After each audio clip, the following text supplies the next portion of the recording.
Good morning. There comes a moment, quiet, almost invisible, when you're standing at the edge of an idea, a dream, or a change. You can feel it. It tugs at you. It whispers, "Start." And then you hesitate.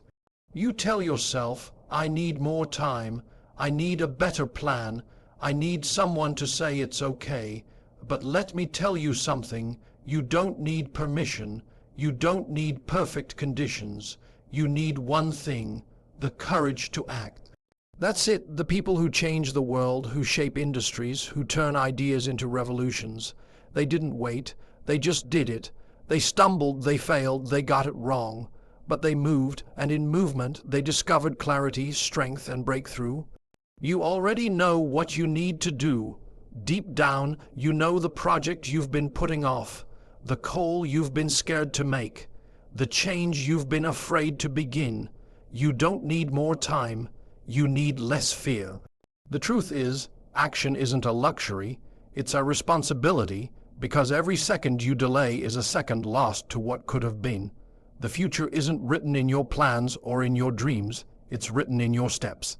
Don't wait for the stars to align. Don't wait for everything to make sense. Don't wait for the world to say go.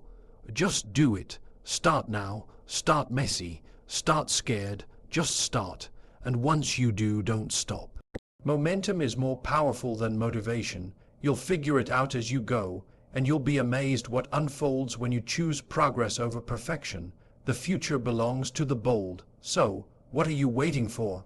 Just do it. Thank you. We're taught to wait, to prepare, to perfect. From the moment we step into school, we're told that readiness is the prerequisite for action. That you study first, then you perform. That you train, then compete. That you plan, then build. But in the real world, success doesn't follow that sequence. The real world rewards movement. It rewards initiative. And most importantly, it rewards those who dare to begin before they feel ready. The truth is, readiness is a myth. It's a comfort zone disguised as preparation. People wait for the right time, the right mood, the right resources, the right approval. But all of that is a stall, a beautifully disguised form of fear. If you wait until you're fully ready, you'll be waiting your entire life. Because the conditions you're hoping for, they rarely come all at once. Think of the most impactful things in your life. Were you fully prepared for them? Your first job, your first relationship, your biggest decision, chances are you stepped into them with a mix of anxiety and excitement. And somehow, despite the doubt, you figured it out. That's the nature of growth. It begins on the edge of your comfort zone, never inside it. You don't become ready by waiting. You become ready by doing. Readiness is a side effect of commitment, not a prerequisite for it. Imagine standing at the base of a staircase, telling yourself you'll climb it once you've gained the energy. But the energy comes from climbing. 1 step builds momentum. 2 steps create rhythm. 10 steps in, you stop thinking and start moving. That's how progress works. Every master was once a beginner, and every beginner felt unready at first. But what sets them apart is not their knowledge or resources. It's their willingness to begin anyway. The difference between the people who lead and those who follow isn't always talent. It's initiative. The people who lead simply start when others hesitate. Waiting is safe, but growth doesn't happen in safety. It happens in motion. That business you want to launch, it won't get better the longer it lives in your head. That idea you're nursing, it needs exposure, friction, real-world feedback. Otherwise, it dies a perfect theory, and lived untested and ultimately unrealized. And yes, you'll make mistakes. You'll fall short. You'll launch things before they're perfect, but that's the point. Perfection isn't the goal. Progress is. The world doesn't need another flawless blueprint. It needs action. It needs doers. And the ones who succeed are those who understand that failure is simply part of starting. It's not the enemy, it's the price of admission. When you move before you're ready, something magical happens. You unlock parts of yourself that only awaken under pressure. You solve problems you never thought you could. You develop instincts that no classroom or strategy session can give you. And perhaps most importantly, you prove to yourself that you're more capable than you thought. There is no map for innovation, no formula for leadership, no handbook for breakthrough. There's only the decision to begin. Start with what you have. Start with what you know. Start wherever you are, but start. You don't need the full picture. You don't need all the answers. You need a first step, then another, and then another, and if you keep going, you'll be shocked how far you can get, long before you ever feel ready. So drop the myth, drop the waiting game. The world moves fast. Opportunities pass. Life doesn't slow down for your doubts. Action will teach you more than any plan ever could. And readiness will meet you on the road, not at the starting line. Start before you're ready, because if you wait until you are, you'll never start at all. There's a signal inside every one of us, a quiet, persistent whisper that often goes ignored. It doesn't shout. It doesn't debate. It simply knows. It's your instinct, your inner voice, your gut. And in a world that's constantly telling you who to be, how to act, and what to want, trusting that voice is an act of courage. Most people learn early on to value external validation over internal clarity. You're taught to follow systems, seek approval, measure yourself by grades, titles, and opinions. And while some of that may bring structure, it also trains you to suppress the very thing that makes you original. Your instinct, your vision, your truth, your inner voice doesn't come from logic. It doesn't always follow a straight line. But it sees things you can't quite explain. It senses timing before it's visible. It knows when something is right before the data can prove it. And if you're honest, you've felt it more than once. The feeling that a path was calling you, even when no one else saw it. The challenge is, the world will give you every reason to doubt that voice. Friends will question your choices. Colleagues will expect you to stay in line. Experts will advise you to be more cautious. But great things are never born from consensus. They're born when someone listens to a voice no one else can hear. Trust doesn't mean recklessness. It means conviction. It means learning to separate fear from intuition. Fear screams, "You're not good enough." Intuition calmly says, "This isn't the right fit." Fear paralyzes you. Intuition nudges you. And the more you act on that voice, the clearer it becomes. Logic has limits. It can tell you what's been done. It can't tell you what's possible.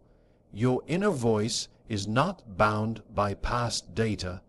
It's not limited to precedent. It's visionary. It pushes you toward the unknown, the uncertain, the extraordinary. And if you're brave enough to follow it, it leads to places no map can take you. History is full of people who ignored advice, broke rules, and followed hunches. They weren't being rebellious. They were being authentic. They listened when something deep inside said, "Go left, even if everyone else is going right." And in doing so, they discovered things the rest of the world wasn't ready to see. No one else can hear your inner voice the way you can. That's why it's yours. It's not democratic. It's not up for a vote. You can seek counsel, but not permission. And when push comes to shove, the final decision has to be yours, because you're the one who has to live with it.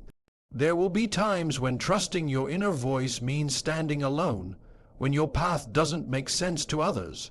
When the crowd laughs, doubts, or walks away, that's okay. Silence the noise. Stay anchored in your truth. Alignment is better than approval. Peace of mind is better than applause. Every major turning point in life starts with a moment of internal clarity, a decision that doesn't look smart on paper but feels right.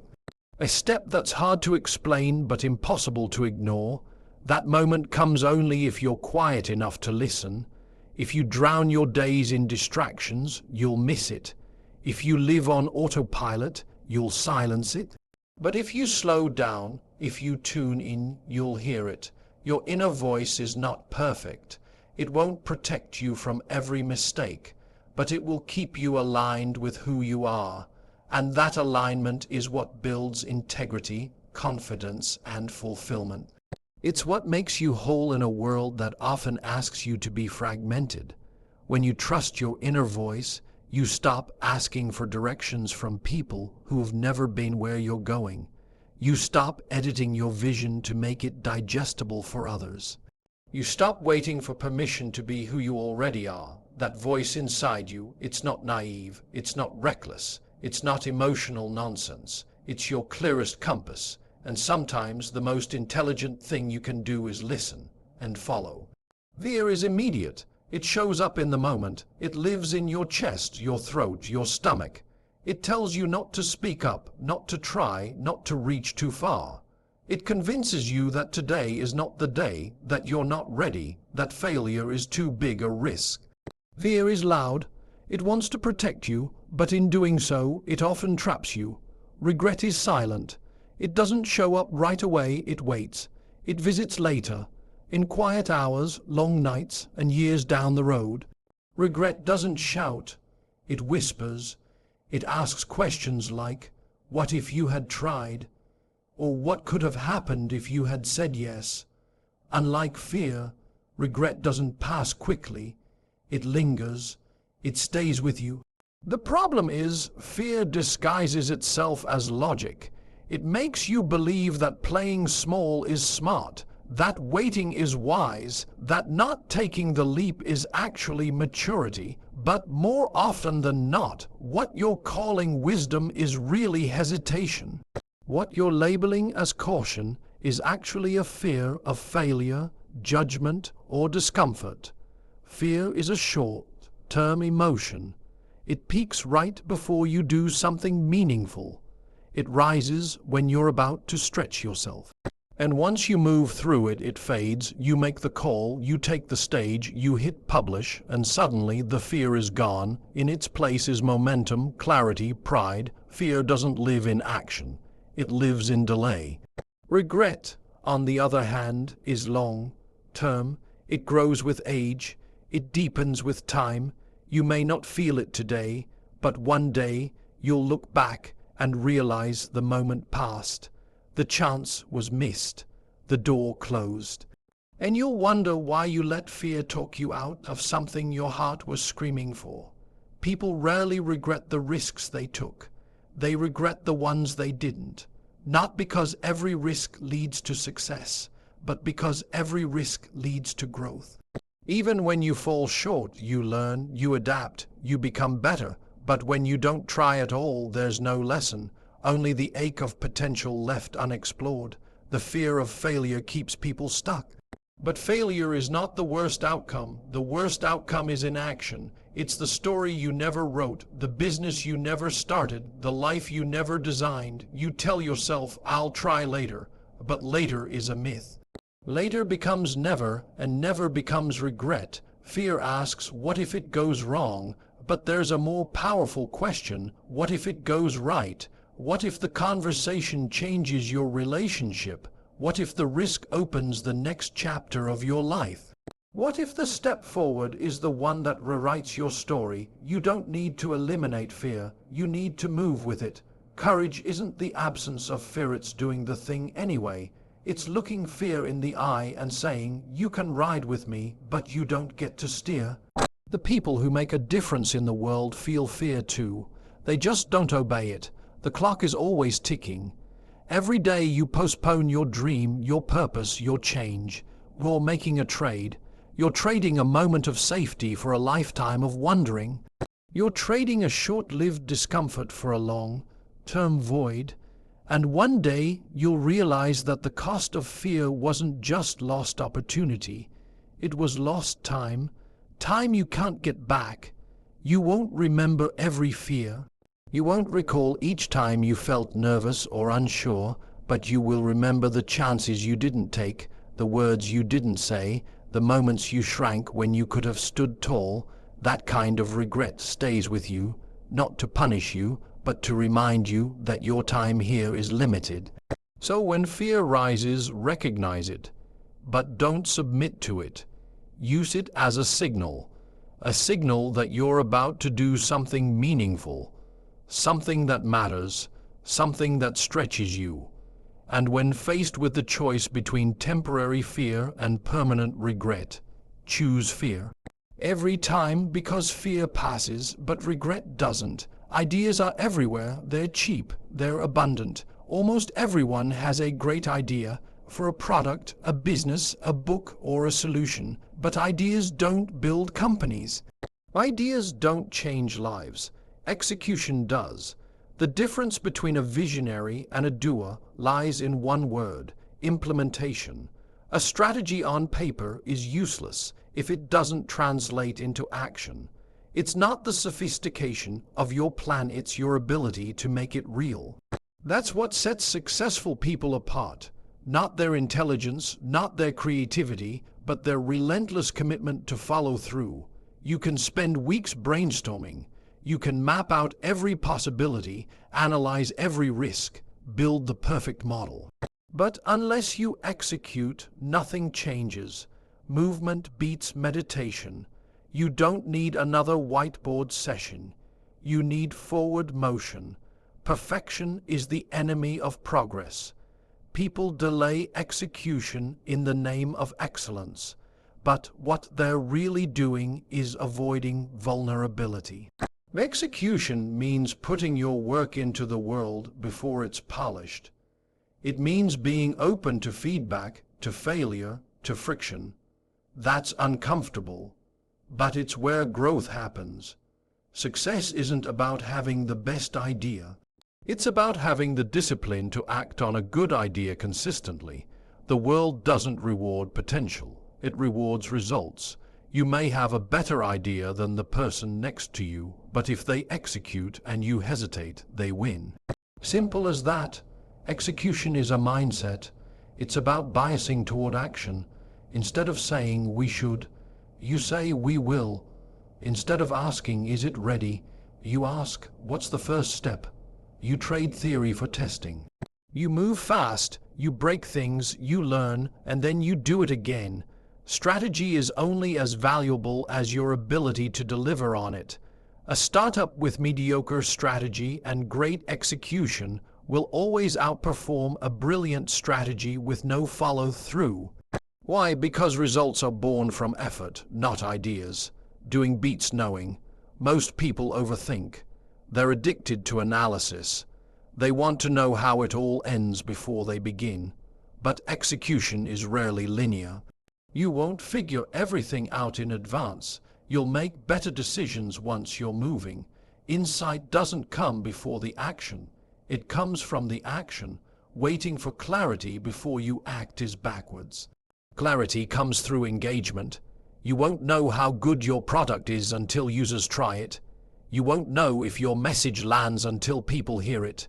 You won't know what to improve until you ship version 1. Execution creates momentum. When you act, things start to move, resources appear, people pay attention, opportunities reveal themselves. But if you're sitting still, thinking, planning, preparing, you're invisible. You're just another person with potential, not proof. Talk less, do more. Planning has its place, but at some point, the most strategic thing you can do is take the next step. Launch the site, make the call. Post the first draft, build the prototype, set the meeting, send the email, whatever it is, start. Your reputation isn't built on what you say you'll do. It's built on what you actually deliver. People trust execution. They trust results. When you consistently show up and follow through, you build credibility, and credibility compounds over time. It becomes your greatest asset. Execution reveals what planning hides. It shows you what works and what doesn't. It teaches you how to adapt. It's the only way to learn what the market actually wants. No amount of forecasting or theorizing can replace real-world feedback. Most breakthroughs come after a series of small, consistent actions. It's not about one massive leap, it's about showing up every day, doing the work, improving bit by bit. Mastery is execution repeated over time. That's how excellence is built, not in sudden moments, but in sustained motion. You'll never execute perfectly, but imperfect execution will always outperform perfect hesitation. You can't steer a parked car. You can't optimize what doesn't exist, and you can't win if you don't play. So ship the product, make the decision, take the risk. You'll learn faster, improve quicker, and get further than anyone who's still planning. Because in the end, execution is the only strategy that matters. Confidence is often misunderstood. People wait for it like it's a prerequisite. They believe that once they feel confident, they'll finally act, finally speak up, finally launch, finally lead. But confidence doesn't come first. It's not the cause of action, it's the result. You don't wait for confidence to take action. You take action to build confidence. Most people sit on the sidelines, believing they're not ready. They think the people who are out there doing big things were born fearless, bold, and sure of themselves. But that's rarely true. The people in motion felt the same hesitation, the same doubt. They just moved anyway. They acted without certainty. They said yes before they had every answer. And in doing so, they discovered something powerful. Confidence is created through doing. The first time you do anything, you won't feel confident. You'll feel exposed, vulnerable, unqualified, but repetition changes that. Repetition builds familiarity, familiarity builds competence, and competence creates confidence. You don't need to master something to feel confident. You just need to prove to yourself that you can survive it, face it, and keep going. The biggest myth is that confident people are fearless. In reality, confident people have simply redefined fear. They see fear as a signpost, not a stop sign. They recognize that fear is part of growth. Instead of letting it halt them, they use it as fuel. The more you face fear and act through it, the less power it holds over you. Confidence grows every time you do the thing you're scared of. Action teaches you what no theory can. You can read books about public speaking. You can watch videos, study body language, memorize lines. But none of it compares to getting on stage and doing it. The experience of taking the step, even imperfectly, will teach you more than any amount of preparation. And with every attempt, your sense of capability increases. Self-belief doesn't magically appear. It's built one small action at a time. You make the call, you write the email, you speak up in the meeting, you launch the idea, and with each act of courage, no matter how small, you send yourself a message. I can handle this. That message compounds. It builds a foundation, and that foundation is what confidence stands on. Confidence is also not loud. It doesn't need to boast or dominate. Real confidence is quiet. It's steady. It comes from the internal proof that you've done hard things before, and you can do them again. That kind of confidence doesn't come from motivation or external praise. It comes from earned experience, from getting in the arena, from taking hits and standing back up. Waiting for confidence to act is a trap. You'll stall, you'll shrink. You'll talk yourself out of the very things that could change your life. But when you take action despite the nerves, despite the shaking hands, despite the voice in your head saying you're not good enough, that's where confidence is born. It's forged in discomfort, in uncertainty, in motion. You don't need to feel ready. You don't need to eliminate doubt. You need to take one step, then another and another. Each step builds muscle, mental muscle, emotional muscle, and just like physical strength, confidence can't be borrowed. It has to be built. No one can do it for you. Stop thinking confidence is a prerequisite. It's a byproduct. You act first. You show up before you feel worthy. You try before you believe you're qualified. And through that commitment, you earn the self-respect that forms real, unshakable confidence. Even failure builds confidence because it proves that fear was wrong. You didn't die. You didn't fall apart. You learned. You adapted. You got better. And now you're stronger than before. That's the path. Not avoiding mistakes, but embracing them as part of the process. Confidence is not something you get once and keep forever. It's something you renew through action. Every time you stretch, you grow. Every time you push your edge, you expand your capacity. And over time, what once felt impossible becomes normal. That's how confidence scales. One decision, one action, one step at a time.